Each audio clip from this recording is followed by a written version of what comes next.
Muabot sa tulo ka mga indibidwal ang natalang patay sa Davao de Oro.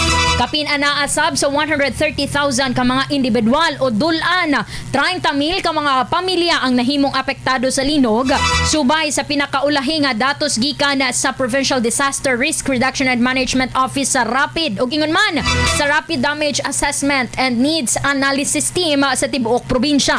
Gani sa maong talaan, naglangkob kini sa 237 ka barangay din anaa sa 22 ka mga indibidwal ang naangol isa gihatagan na og atensyong medikal. Mukabat sab sa 61 ka mga panimalay ang totally damaged ug kapin 1,000 ang partially damaged.